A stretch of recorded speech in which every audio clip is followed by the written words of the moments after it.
পেয়েছি। এখানে দেব হচ্ছে একটু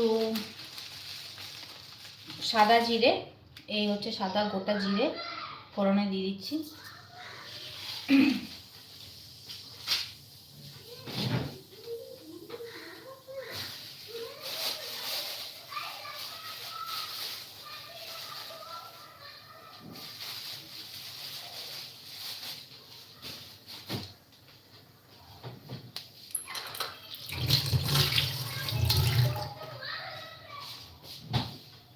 জিরাটা একটু হয়ে যাক, তারপর দিয়ে দেবো হচ্ছে লঙ্কা।